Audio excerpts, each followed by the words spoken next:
Hey, good evening. We will call the April 24th Brushy Creek Regional Authority meeting to order. Devetta, if you'll please call the roll. President Baker, Here. Vice President Thompson, Present. Secretary Duffy, Director Anderson, Here. Director Flores, Here. Director Kirkland. Here. All right, citizen communication. Do we have anybody signed up for this evening? Anybody wishing to speak? Seeing none. All right, brings us to item 4, approval of the minutes. You should have in front of you a new version of the minutes that has some red line changes from what were sent out in the original packets. Does anybody have any questions on the minutes? If not, I entertain a motion to approve. Motion to approve. Oh, I move to approve. okay. Second. All right, have a motion to approve by Secretary Duffy, a second by Vice President Thompson. All in favor, say aye. Aye. Minutes pass. Brings us to staff reports. 5A, consider an update regarding BCRA capital projects. Sam.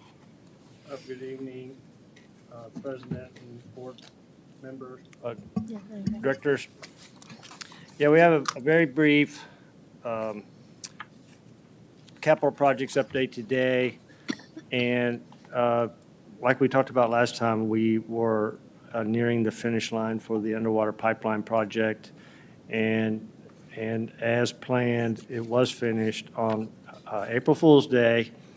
And it was kind of a surprise to me, but the owners were invited, or the GMs, and were invited to a final inspection of the underwater pipeline by the divers.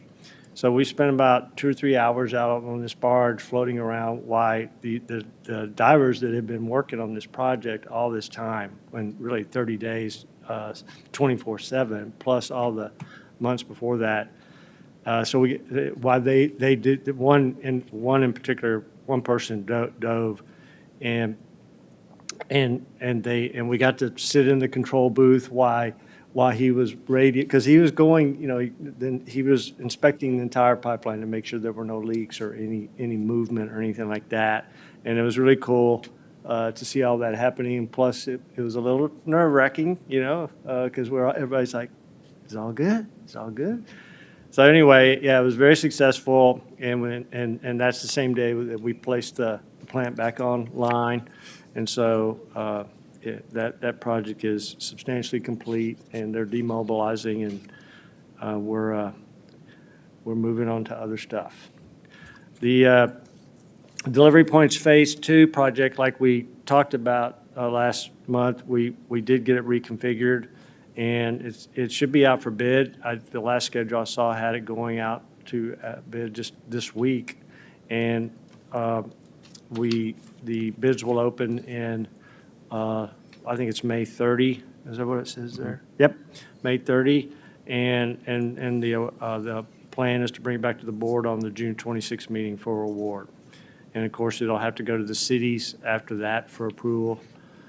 And I think they all have a schedule for that, for when they're going to do that.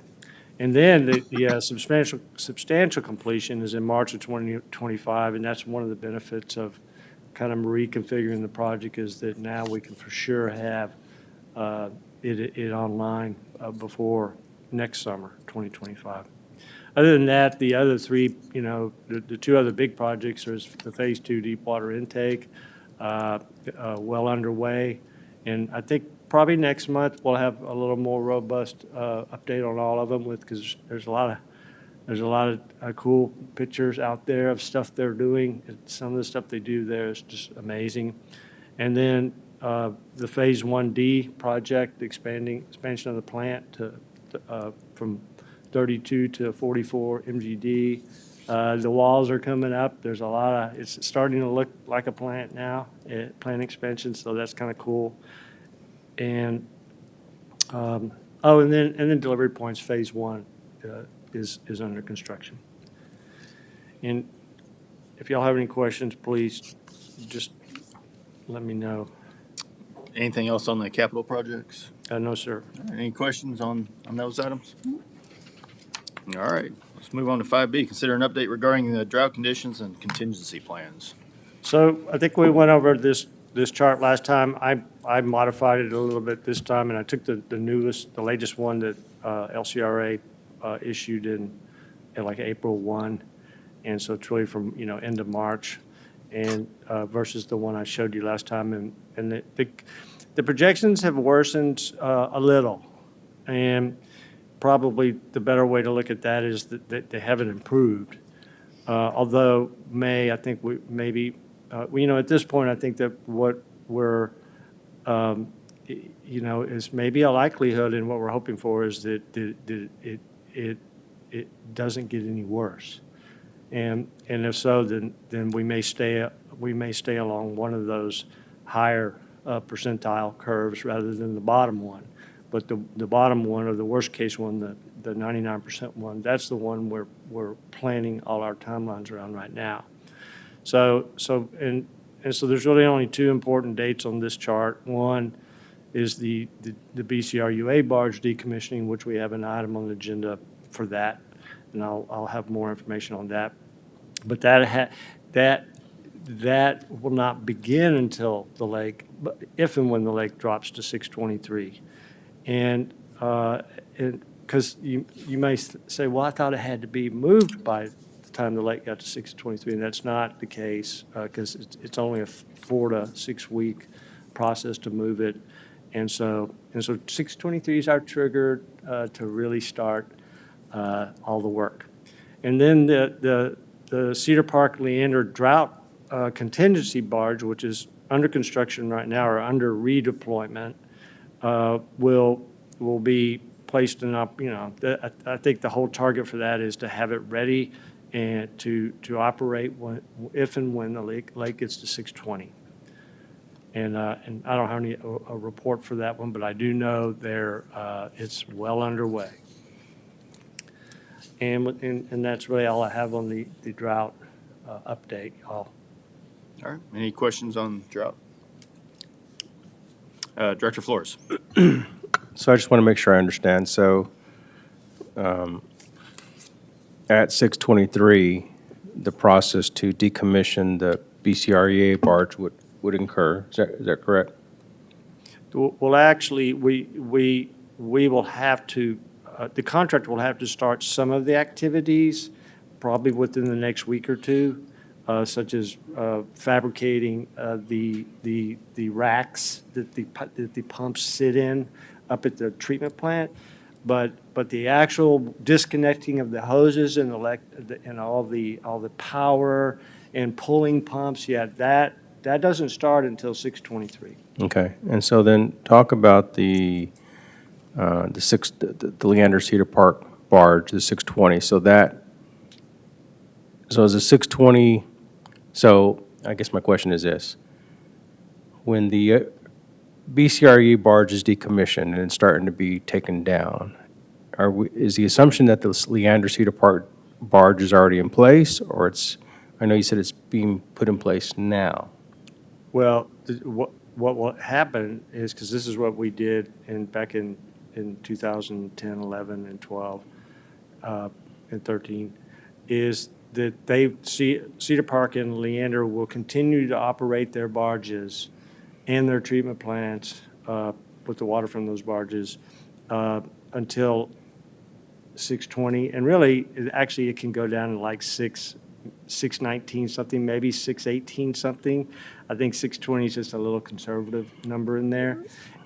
But when that happens, once it hits there, those barges go offline, and the drought contingency barge, which I showed y'all a picture of, it starts pumping water to the treatment plants.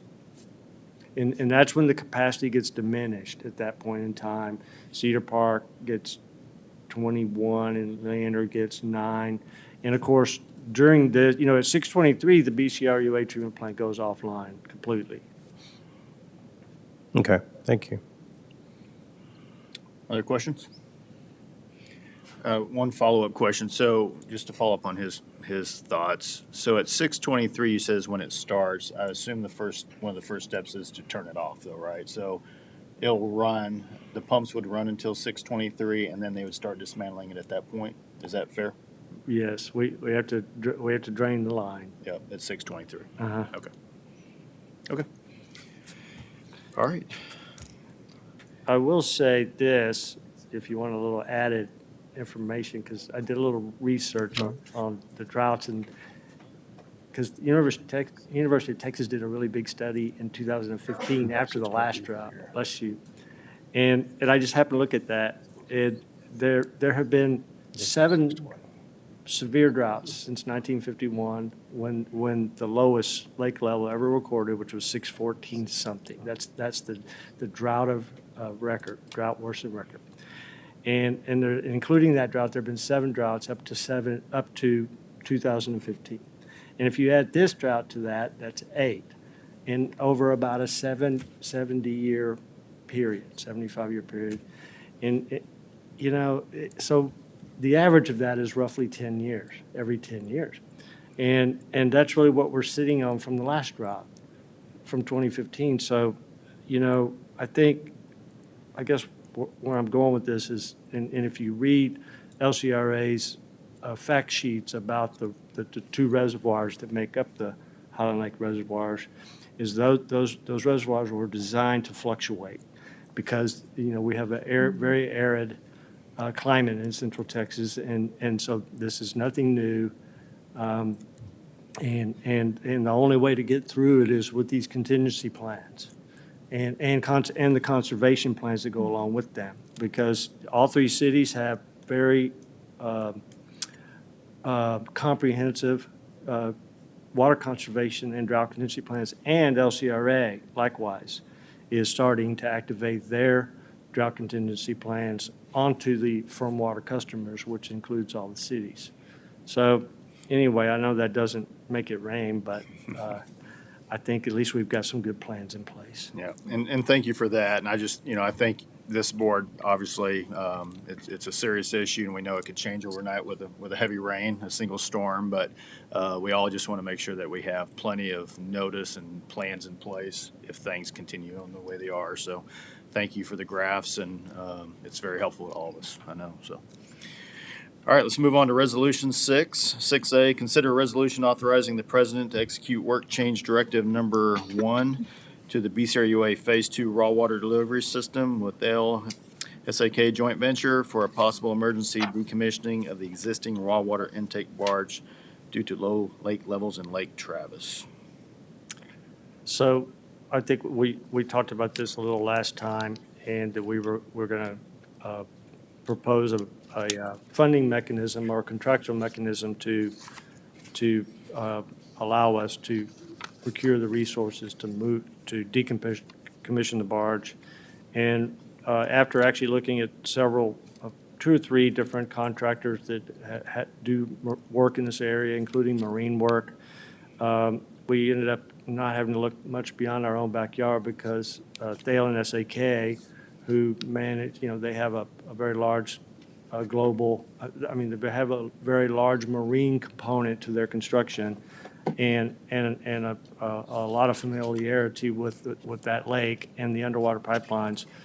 They when we talked to them about using the work change directive process, they said they would do that. And so tonight in your packet is a work change directive with them that's been prepared and reviewed by the attorneys for the BCRUA, and it hasn't been signed by the LSAK yet, because it's the way it's set up is we sign first, and then it gets accepted by SAK, but they've already indicated that they are ready to do that. And like this, my little PowerPoint says, this is courses created by the drought conditions. But it's not just a decommissioning. The initial scope, which is what this work change directive is for the decommissioning. And we just got an estimate yesterday, because I think I told some of y'all that we didn't have one yet. And the LSAK put a very detailed spreadsheet, a giant spreadsheet together with an estimate, and their estimate was around $720,000. I will tell you, though, that doesn't mean that's what it's going to cost, because the work change directive, there's language all throughout the construction agreement we have with them that says that the actual cost is going to be based on what the cost of the work actually is, or time and materials with a profit and overhead component in there. And it has to be mutually agreeable between the parties. So, you know, we have no worries that when it's done, or if it has to be done and when it's done, that we will pay the fair, proper price. But anyway, I wanted y'all to know that at least we have an estimate out there. And then the way it actually gets paid, they won't get paid until a change order is prepared based on those agreed upon costs and brought to y'all for consideration for approval. And likewise, those change orders will I'm sure have to go to the city because they'll be greater than $500,000.